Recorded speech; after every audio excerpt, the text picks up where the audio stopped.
Hello students, this is Vivek from Shiv Jyoti Educational Group. So today we will start with chapter number 7, which is System of Particles and Rotational Motion.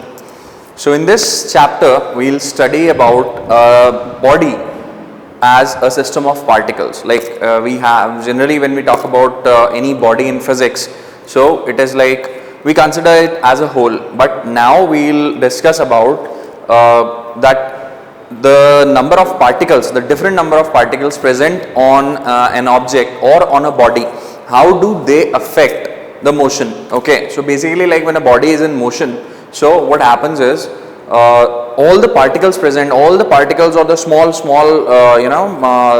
masses on the body which constitute the body, when they are in motion, that constitutes the motion of the body as a whole. Okay, so we'll discuss about that. Before that, let's discuss about the syllabus which has been deleted. Like CBSE has deleted some portion just for this particular session. So that includes statement of parallel and perpendicular axis theorem. You can see here statement of parallel and perpendicular axis. Like these are theorems which we would be using to calculate moment of inertia. Now this moment of inertia is a topic which we would be covering in the next part of this chapter. So this topic which has been removed, parallel and perpendicular axis theorem and their applications, this is related to moment of inertia, which we would be covering in the next part. So this has been deleted just for this particular session. Okay. So next, the first topic of this chapter is center of mass. Now center of mass, when we talk about, so basically it is the center at which the whole mass of the body is concentrated. Okay, like I have this in my hand, so what happens is if I will try to hold it like this, so it will go like this. Why? Because the mass, the whole mass of the body is not concentrated at this particular point, it is concentrated somewhere here. If I'll try to hold it like this, see, now it is moving a bit less. Now if I'll hold it from here, see, now it's not going anywhere. It means the mass of this body is concentrated at this particular point. Okay, so this is how you find out the center of the mass. Okay, so to understand it properly, I would like to give you an example. Like in most of the students, or you might have seen some students trying to roll a book over their one finger. Okay, what they do is they just try to rotate that whole book on one finger. Okay, mostly the people who are involved in basketball, they do it. Okay, so that's the thing of center of mass. Until the finger, जब तक वो finger आपकी center of mass पे नहीं होगी, तब तक it would not rotate. वो गिरती रहेगी, imbalance होती रहेगी. Okay, now let's understand what is center of mass for that. Center of mass of a system is the point that behaves as whole mass of the system is concentrated at it and all the external forces are acting on it. So basically it means that the whole mass is concentrated at that particular point. I showed you an example using this. Okay, the whole mass is concentrated at this point, not at center, at this point. Center would be somewhere around here. Center यहाँ पे होगा इसका, but यहाँ पे concentrated नहीं है, यहाँ पे concentrated है. Okay, so that would be the center of mass of this body. Then we have for rigid bodies, the center of mass is independent of the state of the body. That is, whether it is at rest or in accelerated motion, center of mass will remain same. Okay, rigid bodies, like when we talk about rigid bodies, तो ये वो bodies हैं जिन पे जब हम force लगाएं तो ये अपना shape नहीं change करती. It's not like कि जैसे एक प्लास्टिक की बॉल होती है, उस पर जब आप फोर्स लगाओगे बहुत ज़्यादा तो वो दब जाएगी. ओके, उसका शेप चेंज हो गया. बट उसी की जगह अगर हम एक कॉर्क की बॉल की बात करें या एक टेनिस की बॉल की बात करें तो उस पर फोर्स लगाएंगे तो उसका शेप इजीली चेंज नहीं होता. सो this is how you can understand the concept of rigid body. Okay, so it just says that center of mass of this these rigid bodies are independent of what the state. मतलब ये rest पे है या accelerated motion में है, it do not depends, the center of mass do not depends on these things. Okay, it will remain the same. Okay, so main thing is center of mass क्या है, एक ऐसा point body पे जिस पे overall उसका जो whole mass है वो centered होता है, वो concentrated होता है. Okay, hope you got the example from this कि हम इस point से पकड़ रहे हैं तो ये चीज़ नहीं हिल रही है. Okay, but जब हम यहाँ से पकड़ रहे थे तो it was going like this. So center of mass means इसका पूरा mass हम कह सकते हैं कि इस point के around concentrated है. Getting the logic? Okay, let's go for an example of it. Basketball, as I told you, like if you people who play basketball, उनका ये कॉमन स्टंट होता है, like they try to rotate this on one finger. So this is the most common example. जब तक the finger would not be at center of mass of this basketball, तब तक वो rotate नहीं करेगी, वो गिरती रहेगी, इधर गिरेगी, कभी उधर गिरेगी. ओके, जनरल एग्जाम्पल मैंने आपको बुक का बताया, लाइक ऐसा ही चीज लोग क्लास में बुक पे भी करते हैं. ओके, नेक्स्ट एग्जाम्पल आजकल जो बहुत चल रहा है, फिजिट स्पिनर. ये आपने देखा होगा, ये काफी लोगों ने देखा होगा अपने घरों में या आपके फ्रेंड्स के पास. So what they do is, ये है इसका सेंटर पॉइंट. यहां से जब आप इसको इस तरह से, ये देखो एक फिंगर पे इसने पकड़ रखा है इसको, तो ये पूरी बॉडी सिर्फ इस एक फिंगर पे एक पॉइंट पे मतलब होल्ड कर रखी है उसने. कैसे? क्योंकि ये सेंटर ऑफ मास हो गया इस पूरी बॉडी का. Getting the logic? सो इस पॉइंट पे कंसंट्रेटेड है वो मास. ओके, और इसको जब हम रोटेट करते हैं इस तरह से फुल स्पीड में, तब भी ये चुपचाप अब बस वहीं पे रोटेट करता रहता है इसी तरह से. क्यों? क्योंकि पूरा जो इसका मास है वो कहां कंसंट्रेटेड है? इस पर्टिकुलर पॉइंट पे. Okay, getting the logic? Great. So कुछ स्पेसिफिक शेप्स का भी सेंटर ऑफ मास हम डिस्कस कर सकते हैं, जैसे स्क्वायर हो गया, सर्कल हो गया, ट्राइंगल हो गया. तो स्क्वायर का centre, square is the most like uniform figure. सारी साइड्स इक्वल होती हैं, डायगोनल्स की लेंथ इक्वल होती हैं. तो बेसिकली पॉइंट है कि इसका सेंटर ऑफ मास कहां लाया करेगा? यहां पे. इसे हम कह सकते हैं डायगोनल्स का जो इंटरसेक्शन पॉइंट है इस पे लाया करेगा. ओके, दैट इज बेसिकली एक यूनिफॉर्मिटी आपको अपने आप दिखती है कि अगर एक बॉडी स्क्वायर शेप की है, सो where would its center of mass lie? At the particular center. Means what will you do? You'll half this side, you'll half this side, and इसका जो center of वो होगा, point of intersection होगा इन दोनों का. ये मतलब यहाँ से अगर हम एक half, ये स्क्वायर की साइड है, इसको हाफ किया, ये वाली साइड को भी हाफ किया, तो इन दोनों का जो इंटरसेक्शन पॉइंट होगा, this would be the centre of mass of this square. Circle के केस में सर्कल का जो सेंटर होता है, सर्कल का सेंटर उसका सेंटर ऑफ मास हो जाता है. ठीक है, मींस इस तरह की कोई भी अगर यूनिफॉर्म बॉडी है आपकी, सर्कुलर शेप की या स्क्वायर शेप की, तो इनका centre of mass you can easily find out कि ये यहीं पे लाया करेगा. When we talk about a triangle, तो ट्राइंगल में क्या होता है, मोस्टली सेंटर ऑफ मास जो होता है वो इसके सेंट्रॉइड पे लाया करता है. कई बार ऐसा होता है, but it do not means कि हमेशा ऐसा होगा. ठीक है, इट इज नॉट नेसेसरी कि हमेशा ऐसा हो कि इन फिगर्स, जैसे ट्राइंगल है तो उसके सेंट्रॉइड पे ही लाया करे. नहीं, हो सकता है कुछ कहीं ऊपर हो. It depends on the shape of the triangle. Okay, but it is easy to determine. अगर एक इक्विलेटरल ट्राइंगल है तो obviously centre you can easily understand कि सेंटर ऑफ मास, इसका बॉडी का मास जो होगा वो कहां पे होगा. Okay, so these are some of the figures where you can understand the logic. Okay, next we have how to find out the center of mass of a system of n particles. Okay, इसका simple सा formula है which you need to remember. ये है RCM. ये जो है this is called the position vector of center of mass. अब ये कैसे पिक्चर में आया और क्या हुआ? So for that I'll explain the same thing to you with an example. Okay? Okay, so here's the example.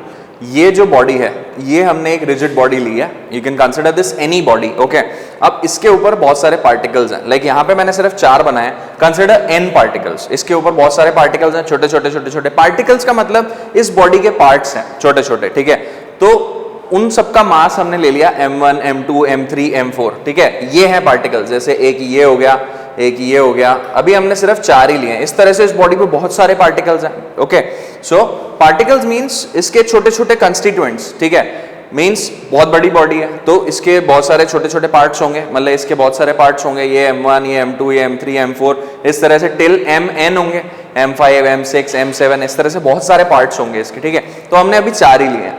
अब हमने इसको एक कोऑर्डिनेट एक्सिस में रख दिया. बेसिकली कोई भी बॉडी दुनिया में अगर रखी हुई है तो वो XYZ एक्सिस, 3 डायमेंशनल एक्सिस में रखी हुई होती है. सो पॉइंट इज, अभी हम सिर्फ 2 पॉइंट्स की बात करते हैं. Okay, we are talking about only coordinate axis. तो मैंने Z एक्सिस नहीं बनाया है, Y एक्सिस है, X एक्सिस है. ये कोऑर्डिनेट एक्सिस में बॉडी रखी हुई है. This is origin. ओके, अब ये क्या है, ओरिजिन से इस तरह से जब हम मार्क करते हैं तो ये क्या कहलाता है, ये पोजीशन वेक्टर कहलाता है. मतलब ये अगर R1 है तो ये वाला कहलाएगा R1 वेक्टर, ये वाला कहलाएगा कुछ R3 वेक्टर, ये वाला कहलाएगा कुछ R2 वेक्टर. ओके, ये वाला कहलाएगा आपका R4 वेक्टर. ये सब क्या है, ये सब इसके पोजीशन वेक्टर्स हैं. ओके, ये आपने पढ़ा हुआ है. लाइक पोजीशन वेक्टर क्या होता है, जब किसी भी पॉइंट को हमें कोऑर्डिनेट एक्सिस में शो करना होता है वेयर इट इज लाइंग, तो हम पोजीशन वेक्टर यूज करते हैं. ये पोजीशन वेक्टर हमें पोजीशन बताता है किसकी, m1, m2, m3, m4 मास की. Okay, so it tells us the position. Okay, अब इसको यूज करके सेंटर ऑफ मास कैसे निकालें, उसका सिंपल सा फॉर्मूला है जो हमने अभी वहां पे देखा था.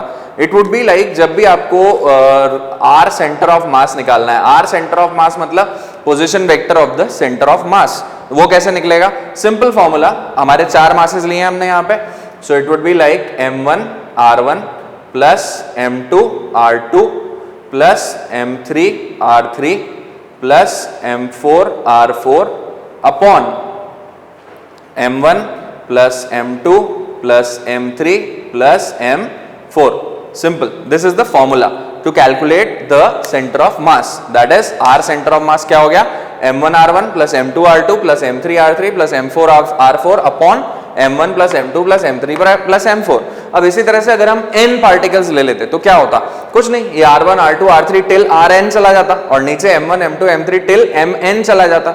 Okay, that's the logic. अब अगर दो ही मास हो तो अभी हम देखेंगे कि दो पार्टिकल्स जब होंगे या दो मासेस जब होंगे तब क्या होगा. It would be simply like m1 r1 plus m2 r2 upon m1 plus m2. Simple, ये पोजीशन बताएगा आपको. Getting the logic? Okay, so this is the formula to calculate centre of mass. Okay, अब point is, अभी हम बात कर रहे हैं सिर्फ पोजीशन वेक्टर्स के टर्म में. अब आप कईयों के दिमाग में क्वेश्चन आ रहा होगा कि सर z एक्सिस क्यों नहीं लिया. तो पॉइंट इज, ये सिर्फ आपको फॉर्मूले की फील देने के लिए था. Now we'll talk about coordinate axis के. जब कोऑर्डिनेट एक्सिस पिक्चर में आएगा तब क्या होगा? सिंपल, x एक्सिस के लिए x एक्सिस वाला सेंटर ऑफ मास होगा, y में y के हिसाब से सेंटर ऑफ मास होगा और z में z के हिसाब से सेंटर ऑफ मास होगा. तो तीन चीजें पिक्चर में आएंगी. क्या क्या? x centre of mass, y centre of mass and z centre of मास. ये तीनों अलग अलग निकलेंगे. गेटिंग? ओके, अब हर एक के कोऑर्डिनेट्स होंगे आपके पास. जैसे ये m1 m2 m3 है, कुछ ना कुछ कोऑर्डिनेट्स होंगे इसके हमारे पास. जैसे ये है m1, तो इसका कोऑर्डिनेट क्या होगा? इसका होगा x1 y1 z1. अब हम तीन कोऑर्डिनेट्स की बात कर रहे हैं, 3D सिस्टम. ओके, m2 में क्या होगा? x2 y2 z2 और m3 में क्या होगा? x3 y3 z3. ओके, 4 में क्या होगा? x4 y4 z4. ओके, तो ये इस तरह से कोऑर्डिनेट्स आएंगे.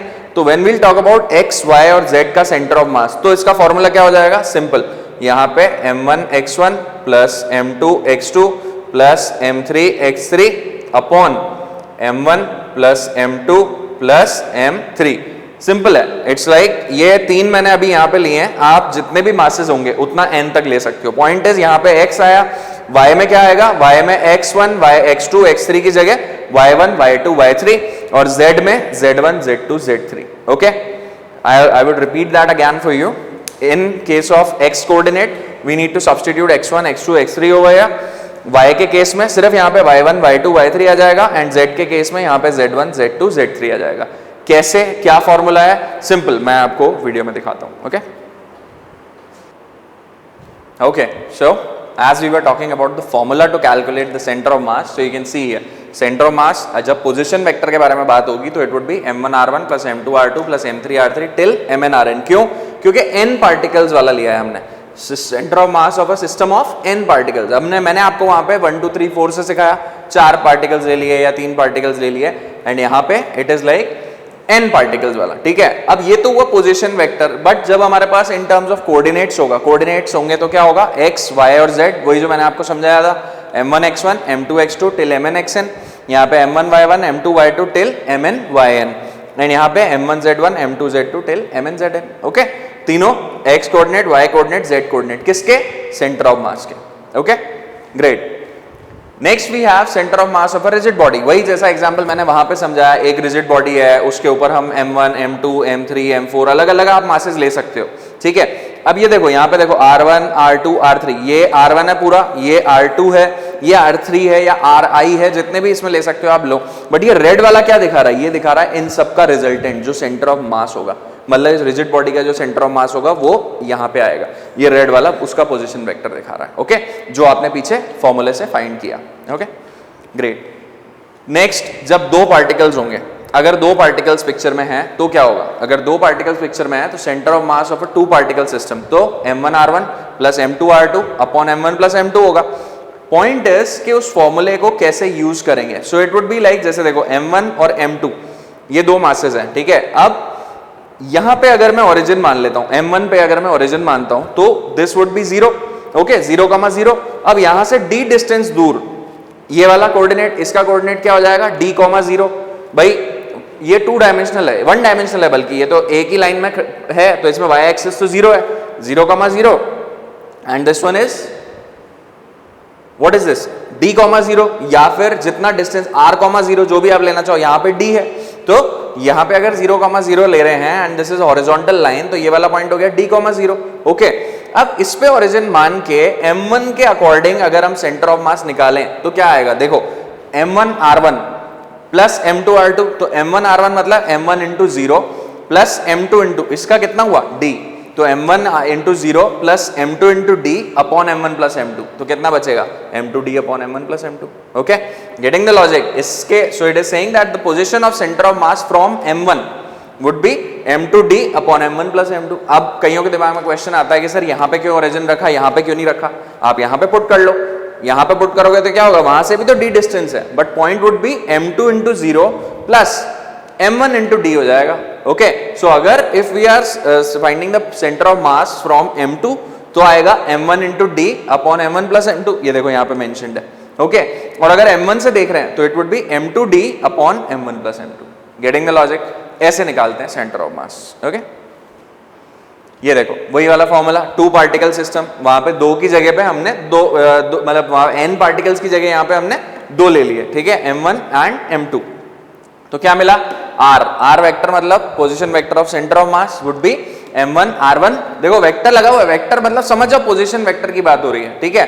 पोजीशन वेक्टर मतलब क्या, कईयों को कंफ्यूजन होता है, मतलब पोजीशन, जो वेक्टर जो पोजीशन बताए किसी भी वेक्टर की या किसी भी बॉडी की, that is position vector. Okay, so m1 r1 plus m2 r2 upon m1 plus m2. Okay, simple वही वाला लॉजिक है, अलग अलग फिगर्स के साथ में. Okay okay, now we have velocity and acceleration of centre of mass. अब इसका वंडा ऐसे समझो कि velocity and acceleration of centre of mass का मतलब क्या हुआ, means if a body is moving, if a body is in motion, तो क्या होगा, उसका सेंटर ऑफ मास भी तो उसके साथ मूव कर रहा होगा. ओके, यही हो रहा होगा भाई. जैसे एक कार है, कार का सेंटर ऑफ मास होगा दोनों गेट्स के बीच में कहीं पे, मान लेते हैं हम, ठीक है. कार अगर A टू B जा रही है तो उसका सेंटर ऑफ मास भी तो A टू B ट्रेवल कर रहा है. इसका मतलब हम सेंटर ऑफ मास की वेलोसिटी भी निकाल सकते हैं. गेटिंग द लॉजिक, और एक्सेलरेशन भी. तो वही फॉर्मूला यहाँ पे डिस्कस किया हुआ है. जैसे सेंटर ऑफ मास का कोऑर्डिनेट हमने क्या निकाला था, m1 r1 plus m2 r2 upon m1 plus m2. तो वेलोसिटी के केस में m1 v1 plus m2 v2 upon m1 plus m2. अब ये कंफ्यूजन क्लियर हो गया होगा, आई होप कि यहाँ पे 2 अगर मास लिए हैं तो basically we are talking about 2 particle system. Okay, अब इसी की जगह n पार्टिकल्स हैं तो क्या होगा, m1 v1 plus m2 v2 plus m3 v3 till mn vn upon m1 plus m2 plus m3 till mn. Okay, simple general, अभी हमारे 2 या 3 मास के हिसाब से हम इसको कंसिडर कर रहे हैं. अगर n पार्टिकल्स के लिए आता है तो बस यहाँ पे नंबर बढ़ जाएगा. ओके, सो उसी फॉर्मूले के हिसाब से बस r1 r2 को v1 v2 से रिप्लेस कर दिया and we are getting the velocity of centre of mass. Okay, same goes with acceleration. देखो हर मास का एक्सेलरेशन इनटू कर दो उसमें, m1 a1 plus m2 a2 upon m1 plus m2. So this would be acceleration of centre of mass. Okay, this is how you calculate velocity and acceleration of centre of mass. Okay, now we have position of centre of mass. It is like जब अलग अलग type के motion होते हैं, translatory motion होता है या rotational motion होता है, तो उसमें what happens, centre of mass कैसे चेंज होता है, पोजीशन उसकी चेंज होती है नहीं होती है, क्या होता है, that we need to understand. So it says that the position of center of mass depends upon the shape, size and distribution of the mass of the body. Obviously, बड़े शेप की बॉडी है तो उसका centre of mass अलग जगह होगा, छोटी body है तो उसका सेंटर ऑफ मास अलग होगा. Okay, next we have in symmetrical bodies having homogeneous distribution of mass, the centre of mass coincides with the geometrical centre of the body. जैसा मैंने आपको दिखाया था square, square is a uniform symmetrical body, हर तरफ हर direction में equal mass distributed है, तो उसका सेंटर ऑफ मास और ज्योमेट्रिकल सेंटर, ज्योमेट्रिकल सेंटर मतलब ज्योमेट्री वाइज उसका सेंटर जहां पे है वो दोनों कोइंसाइड करेंगे, जैसा स्क्वायर में देखा था हमने, सर्कल में देखा था. Okay, next we have the position of centre of mass of an object. This is a very important point. The position of centre of mass of an object changes in translatory motion. Translatory motion मतलब किसी भी एक particular line में जब motion होता है, जैसे एक बॉडी है वो अगर ऐसे ट्रेवल कर रही है सर्कल में, तो ये एक लाइन हो गई, ठीक है। अगर एक बॉडी सीधी ट्रेवल कर रही है, ये एक लाइन हो गई। तो बेसिकली आप ऐसे समझो, एक कार है, ठीक है, वो ए पॉइंट से बी पॉइंट जा रही है, तो बेसिकली उसका सेंटर ऑफ मास भी तो मूव हो रहा है कार का, फ्रॉम ए टू बी, ठीक है।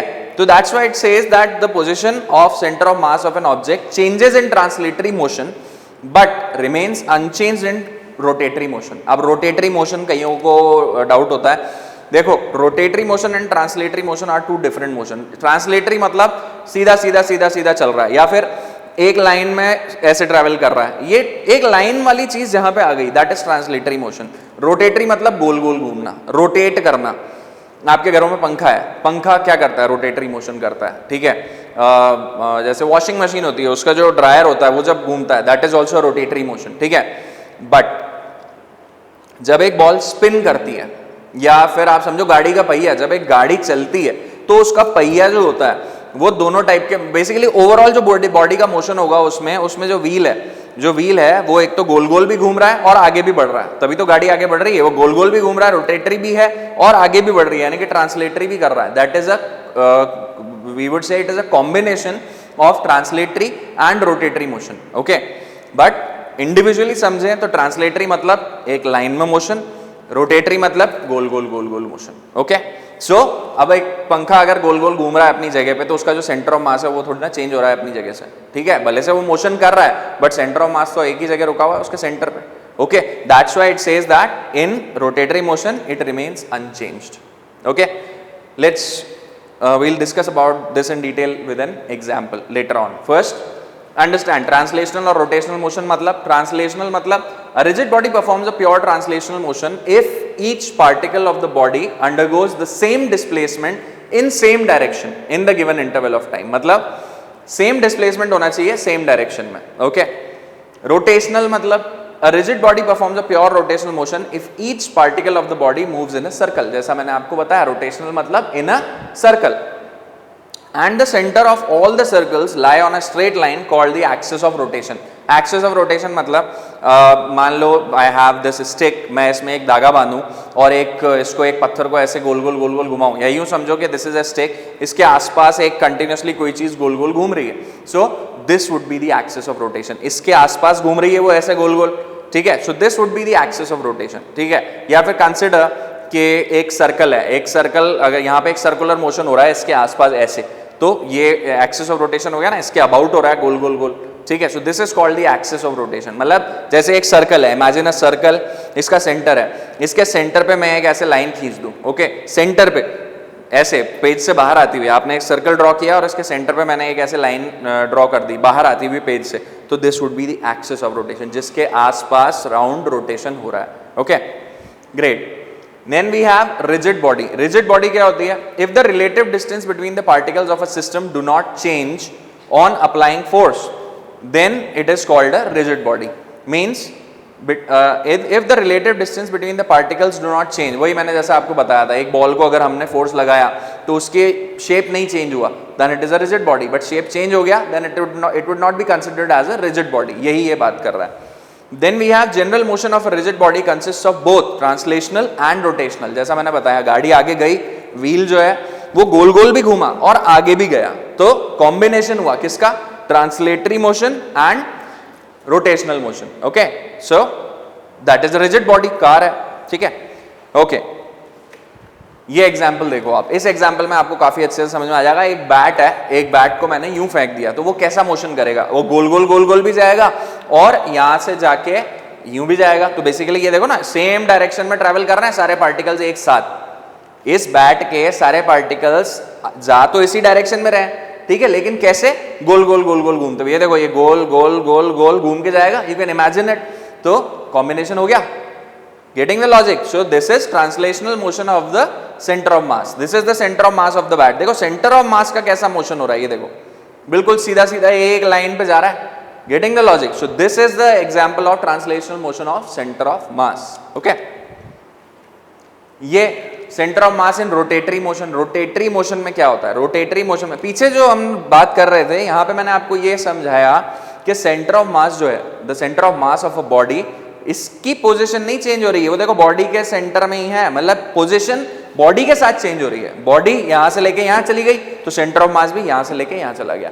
ओके, तो ये किस में हुआ? ट्रांसलेटरी मोशन में। So that's why it is said translational motion of the centre of mass. Okay, next we have centre of mass of a rotatory motion. ये क्या है? ये एक जाइंट व्हील है, this is a giant wheel. तो when it rotates what happens is, इसका centre of mass इसके centre पे होगा, यहाँ पे। ओके, ये थोड़ी चेंज होगा, ये थोड़ी घूमता है इसके साथ, ये भले ही कितने रोटेशंस कर ले। So the position of center of mass would not change, it would be at the same point. Okay, this is what we discussed about the center of mass in case of rotatory motion. Next, solar system. Solar system, what happens? This is the sun, these are the planets, they revolve around it in a circle. So let's say if the center of mass is over here, so if this would complete the circle like this, the position of the center of mass would not change, it would remain unchanged. क्यों? Rotatory motion है। Obviously ये तो change क्यों होगी? Why it would change? Formula वही है, m1r1 plus m2r2 upon m1 plus m2, so this would not change.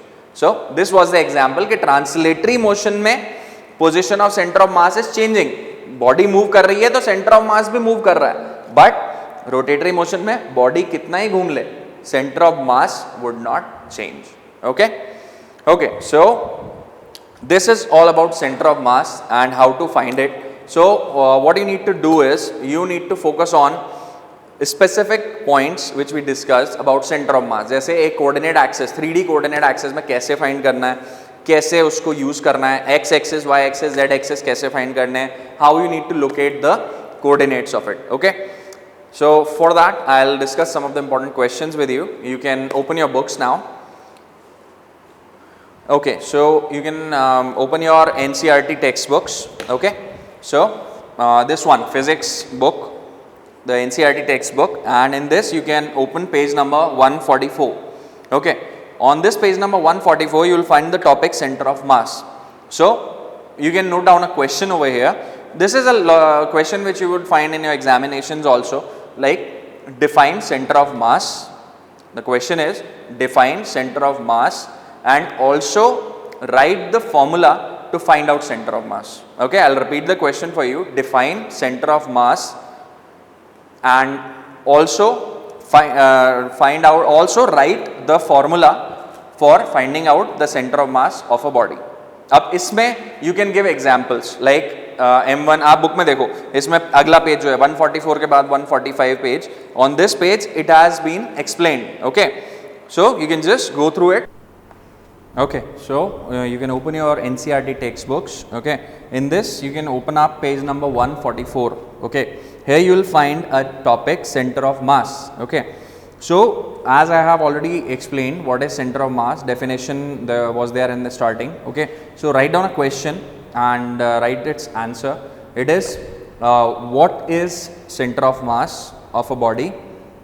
Okay, and along with it you need to write the question properly, like what is center of mass of a body, find out write the formula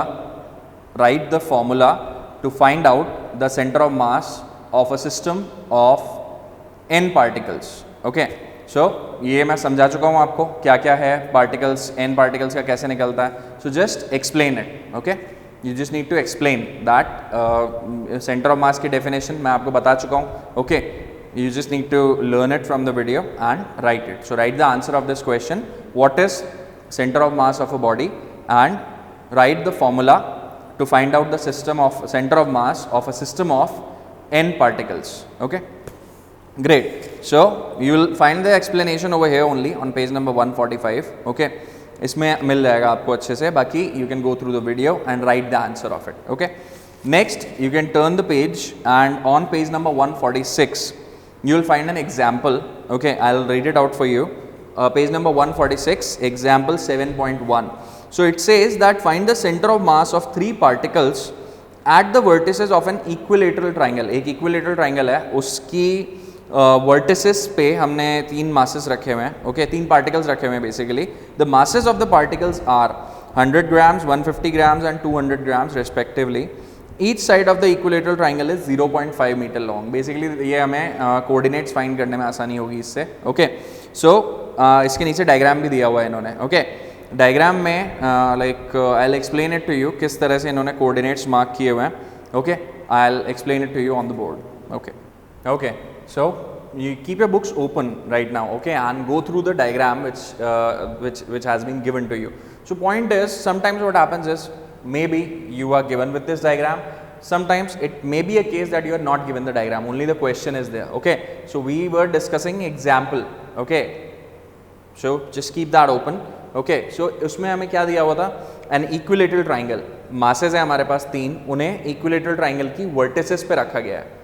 getting the logic, उन्हें equilateral triangle की vertices पे रखा गया है. Okay, so you can choose one vertex as the origin. Okay, एक 100 ग्राम मास को हमने यहाँ रखा, 200 ग्राम को यहाँ रखा एंड 150 ग्राम को यहाँ रखा. Okay, now how will you decide the coordinates in case we are talking, in case diagram ना हो तो. So point is origin, now we know this length, ये कितनी है 0.5, ये कितनी है 0.5, ये हमें दिया हुआ है. सो ये अगर 0.5 है टोटल, सो ये इसका कोऑर्डिनेट हो जाएगा 0.5, 0.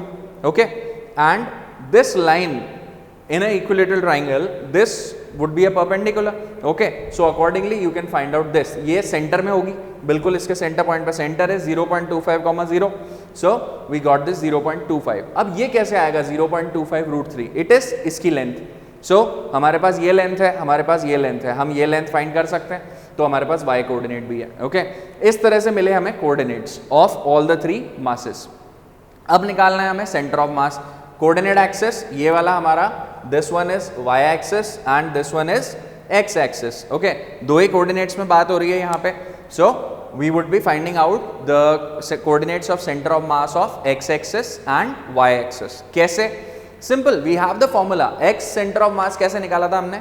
m1x1 plus m2x2 plus m3x3 upon m1 plus m2 plus m3. Okay, यहाँ पे x1 x2 x3 क्या है? m1 और m2 और m3 के x कोऑर्डिनेट्स. सिमिलरली y के केस में क्या होगा? m1 y1 plus m2 y2 plus m3 y3 upon m1 plus m2 plus m3. Getting the logic? Okay, so यहाँ पे अब m1 यानी कि we'll get back to the diagram over here. यहाँ पे देखो 100 ग्राम्स जो है, 100 ग्राम्स का x कोऑर्डिनेट कितना है? 0. तो वहां पे हमने किया 100 इंटू 0. ओके, फिर 150 ग्राम्स का x कोऑर्डिनेट है 0.5, तो वहां पे हमने किया 150 इंटू 0.5. फिर 200 ग्राम का x कोऑर्डिनेट है 0.25, तो वहां पे हमने किया 200 इंटू 0.25. ओके, और नीचे it was m1 plus m2 plus m3. Okay, again 100 into उसका x कोऑर्डिनेट, 200 इंटू उसका x कोऑर्डिनेट एंड 150 इंटू उसका x coordinate. Simple, upon m1 plus m2 plus m3. इससे हमें मिला x coordinate of centre of mass. Next y वाले में भी similarly m1 का y कोऑर्डिनेट, m2 का y कोऑर्डिनेट, m3 का y कोऑर्डिनेट. ओके, 100, अब डायग्राम में देखें तो 100 का y कोऑर्डिनेट इज 0, 150 का y कोऑर्डिनेट इज 0, बट 200 वाले का y कोऑर्डिनेट इज 0.25√3. तो बस ये वैल्यू आपको यहाँ पे पुट करनी है. That's it. एग्जाम्पल में देख रहे हो आप, बुक में भी यही किया हुआ है. अंडरस्टैंड, अगर नहीं समझ में आ रहा तो बस यही किया है. x y x1 को x coordinate of m1, x coordinate of m2, x coordinate of m3. ठीक, नेक्स्ट वाले में y coordinate of m1, y coordinate of m2, y coordinate of m3. Okay, this is how you find out the x coordinate of centre of mass and y coordinate of centre of mass. Okay okay, let's get on to next numerical. Okay, so we are done with one numerical. Okay, so just understand the logic how we found out the center of mass. Now open page number 147. Okay, we have example 7.3 on this page. It says that we need to find the center of mass of a uniform L-shaped lamina. Now lamina is basically a thin flat plate. Okay, it's a plate basically. You can understand it's a L-shaped plate. Okay. It says find the center of mass of a uniform L-shaped lamina with dimensions as shown. Okay, so it means dimension would be shown to you in the figure. The mass of the lamina is 3 kg. Okay, you can see in the diagram. Okay, mass is given, the total mass of the lamina is given. Okay, so see in the figure how they have classified. Okay, I'll explain it to you. It's like this is the lamina, this is the axis, y axis and z x axis. So this is the lamina, this part, you can see this part is the lamina, like the part which I am shading, it is the lamina. This would make it easy for you to understand that what is the shape of the lamina basically. This is the lamina. This is like an L-shaped thing. It lies all over here on the axis. Okay, this hole is the L-shaped lamina. Okay, this thing which I am shading. So this is the whole L-shaped lamina. You can see this is L-shaped. Okay, this is lying over here. Okay, and its total mass is 3 kg. So you can read in the book, they have distributed the mass, okay, into 3 squares. 3, because of the symmetry and the uniformity of the figure, you can divide that 3 kg of mass into 3 masses of 1 kg, 1 kg, 1 kg, 1 kg. Okay, so 1 kg over here, 1 kg over here, 1 kg over here. Now these are 3 squares. How? According to the dimensions over here, this figure might be given to you. So accordingly, you can see that we have placed it over here, and we are getting the coordinates also. Okay, so the length, the x-axis, we have the coordinates. 0, 0 is 1 point, and another is 2, 0. Next, we can find out the rest of the points. How? This is a square basically. Okay, this is 1 square. See, this one is 1 square. Okay, this one is another square, and on the top we have another square. So these 3 squares combined in a combined manner form this whole lamina, this whole plate. Okay, so to find out the center of mass of this whole body, what we can do is we can find out the center of masses of these 3 squares, and using those 3 center of masses we can find out the center of mass of the whole lamina. Understand, what we are doing is we have divided the lamina into 3 squares, and square का centre of mass उसके centre point पे लाया करता है. तो we got 3 centre of masses, C2, C1 and C3. Okay, अब इन तीनों का सेंटर ऑफ मास भी तो निकल सकता है. We are getting, consider that whole mass of this square is concentrated at this point. This centre of mass इस स्क्वायर का C1 पे और इस स्क्वायर का C2 पे. नाउ इन तीनों कोई कोऑर्डिनेट्स आ गए हमारे पास, तो we can consider 3 masses placed at these 3 points. उनका सेंटर ऑफ मास हमें निकालना है, उससे we will get the centre of mass of the lamina. Getting? हमने क्या किया, we divided the lamina into 3 square shaped bodies. You can understand. हमने पहले उनका सेंटर ऑफ मास निकाला, C1, C2, C3. ये रहा C1, ये रहा C2, ये रहा C3. ये इन 3 स्क्वायर्स के सेंटर ऑफ मास आ गए. तो इन पूरे स्क्वायर्स का मास जो है वो इन पॉइंट्स पे कंसंट्रेटेड है. Then what we did is हमने इन तीनों का सेंटर ऑफ मास निकाल लिया. Getting the logic? वो कैसे निकलेगा? Simple formula, m1x1 plus m2x2 plus m3x3 upon m1 plus m2 plus m3 and m1y1 plus m2y2 plus m3y3 upon m1 plus m2 plus m3. अब ये x1 y1 क्या है, ये x2 y2 क्या है, और ये सब क्या है? ये हैं coordinates of the centre of masses. ये कैसे आएंगे? ये पूरा स्क्वायर है, ये कोऑर्डिनेट हमारे पास आ गया. कैसे? इस पूरे कोऑर्डिनेट का हाफ, यानी कि 1, 0. अब ये जो होगा सेंटर ऑफ मास, ये मैंने आपको पहले भी एग्जांपल में वीडियो में बताया था कि इसके सेंटर पे लाया करेगा. सेंटर मतलब इसका हाफ, तो 1 का हाफ इज 1/2. तो ये कोऑर्डिनेट तो 1/2, 0 हो गया. ओके, अब इसका भी हाफ चाहिए, तो ये कितना है? ये पूरा अगर 2 है, देखो ये 2, 0,2 है, तो ये पूरा 2 है. इसका हाफ वुड भी, यहाँ पे पॉइंट वुड लाए 0,1, ये वाला पॉइंट. तो इसका हाफ चाहिए हमें, तो दैट वुड भी कहीं पे यहाँ पे. So it would be again 0,1/2. तो 0,1/2 यहाँ पे और 1/2, 0 यहाँ पे, तो इससे आ गया सेंटर ऑफ मास 1/2, 1/2. इसका कोऑर्डिनेट आया. सिमिलरली इसका कोऑर्डिनेट आएगा 1/2, 3/2 एंड इस सेंटर ऑफ मास का कोऑर्डिनेट आएगा 3/2, 1/2. ओके, इस तरह से सेंटर ऑफ मास के कोऑर्डिनेट्स आ गए हमारे पास. Now simply x1, x2, x3, y1, y2, y3 इनको यूज करना है. तीनों बॉक्सेस के मासेस कितने हैं? 1, 1, 1. ओके, तो कैसे यूज करेंगे यार? यहाँ पे देखो, m1x1 plus m2x2 plus m3x3. ये वाला m1 लेंगे तो कोऑर्डिनेट वुड बी 1/2. तो 1 यानी कि मास इंटू 1/2 प्लस अगले का मास C1, इट वुड बी, इसका x कोऑर्डिनेट 1/2 अगेन और इसका कोऑर्डिनेट 3/2. सो मास सबका 1 है, तो 1 into 1/2 plus 1 into 3/2 upon total mass. Total mass कितना है? 1 + 1 + 1. ओके, देखो बुक में भी ये किया हुआ है, सो ये इस तरह से किया हुआ है. x कोऑर्डिनेट आया, देन y कोऑर्डिनेट यहाँ पे देखो 3/2, 1/2 एंड 1/2. सिंपल. सो इसमें पुट करेंगे तो 1 into 1/2 plus 1 into again 1/2 plus 1 into 3/2 upon 1 plus 1 plus 1. ये आया x कोऑर्डिनेट, ये आया y coordinate of centre of mass. Okay, so these were the numericals. You can go through other numericals also of this type. एक question मैंने आपको theory वाला लिखवाया है, like it was about center of mass. You need to define the center of mass. I said what is center of mass of a body.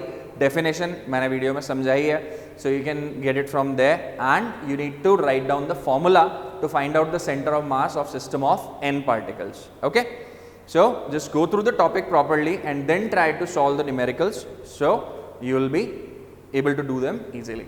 Okay, so that's it about center of mass. In the next part we are going to learn about moment of inertia. We are going to learn about moment of inertia of different objects, how center of mass of big bodies are found, like जैसे एक cylinder है, एक कोन है, या अलग अलग type की bodies हैं, एक सर्कुलर डिस्क है, उसका सेंटर ऑफ मास, उसका मोमेंट ऑफ इनर्शिया कैसे निकालना है. We'll talk about rotational motion in future. Okay, जो equation of motion in straight line आपने पढ़ी है वो कैसे ट्रांसफॉर्म होकर यूज होती है रोटेशनल मोशन में. We'll discuss about that. Okay, so till then keep starting. Thank you.